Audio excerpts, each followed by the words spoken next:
Donald Trump is rarely at a loss for words, but he seems stumped by one of my questions today. Let's get some more of our interview. Give me one positive thing about President Obama. It's very hard. That's the only really tough question you've asked me this morning. That's a very hard thing to say. I'll tell you what I thought, and I really felt strongly about this. When he won the election, which, you know, was very hard, in all fairness, for John McCain to win because Karl Rove did such a rotten job with Bush.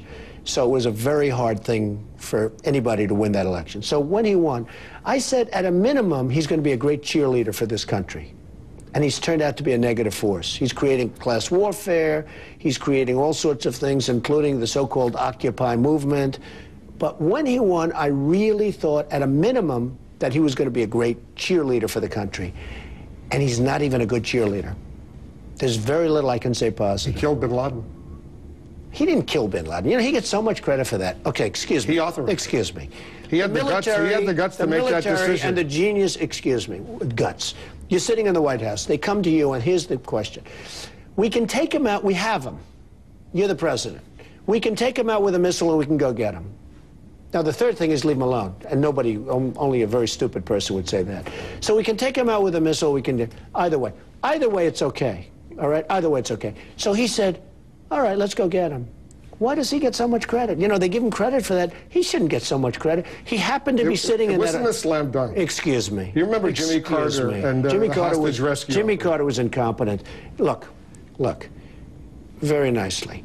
We can take him out with a missile, or we can pick him up. He's sitting in the White House. These military guys who were there long before he was there, they found him. Now, the bad news is Pakistan should have told us this years before because they knew exactly where he was. He's sitting right next to one of their major military bases. So, I mean, for them not to have told us is very insulting. But I don't know why Obama gets credit for the whole bin Laden thing. He's sitting there. He's got three choices. Leave him alone, which nobody would do. Take him out with a missile, or take him out with the military.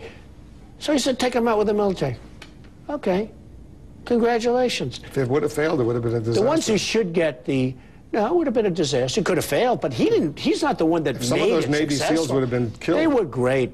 They were great. But they're great guys. It was a dangerous mission. They're great guys. But anybody in that position, sitting, happened to be president, if you walk in and say, we have bin Laden, we can either get him this way or that way, honestly, either solution's okay. I almost think the other would have been better, except this way there's a little more proof.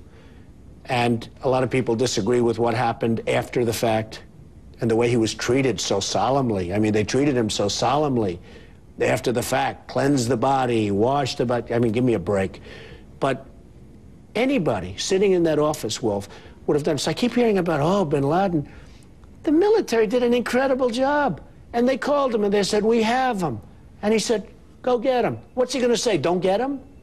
And he gets all this credit? It's a lot of crap. One final question. I interviewed Steve Forbes. You know Steve Forbes? Yes, I do. Good man. Right, good man. This week, he says you're worth $2.9 billion.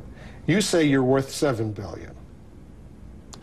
Well, look, Steve is a good guy. First of all, Steve doesn't do that. They don't have access to my numbers. And what I did is this. I was going to file a financial disclosure form because I was getting ready to run, but then I have the equal time provisions, and NBC was desperate to keep me, okay?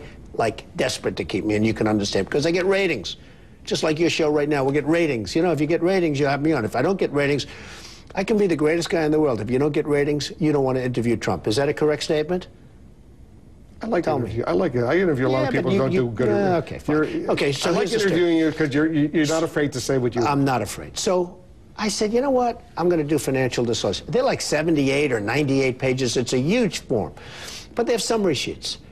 And I said to myself, you know, I'm doing a book, and I decided that I was going to, at least for the time being, I was going to pass on this thing because of the equal time provision. And I said to myself, why don't I just take the summary sheets and put them in the book? So it showed over $7 billion. It showed a tremendous amount of cash. I have friends that are more impressed, frankly, with the cash because... $300 million. Yeah, close to $300 million. In cash, that's cash, cash, cash. That's not like buildings and brick and mortar and all sorts of crap. That's, I mean, cash. So you invested in treasuries? I put them in banks that are good. You got to watch for good banks. You're not getting much interest. I don't even put them in treasuries. I put them in banks. You get very little interest. You get like nothing. You get less than 1%. But at least it's there. But only strong banks. If there is such a thing, you have to be careful. That could hurt me very badly if these banks start going, cratering. But the fact is, so I had a thing. So it came out to over $7 billion, very little debt. You've seen it. Very little debt, tremendous cash, which is, by the way, the position our country should be in.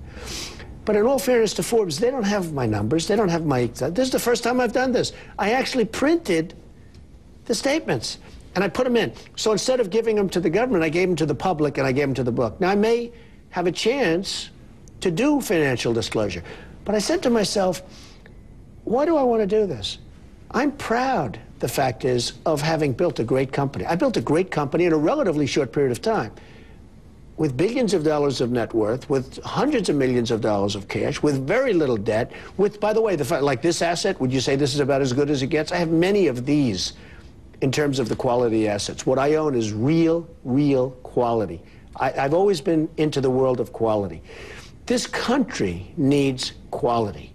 We're laughed at by the world. I deal with the world. I deal with the Chinese. I deal with Turkish. We just made a big deal with Turkey. I deal with a lot of the people of the world. They cannot believe. They tell me. They're friends of mine.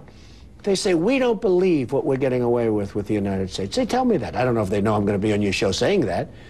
But they can't believe how stupid, and I use the word stupid, how stupid our leaders are. They can't believe it, that they can get away with this. So maybe someday they won't, and we'll be a rich nation again. The book is entitled Time to Get Tough, Making America #1 Again. Donald J. Trump. Put the J in there, too. Right? I might as well. A little formal. Thanks, Jim. Thanks very much. Thank you very much, Wolf.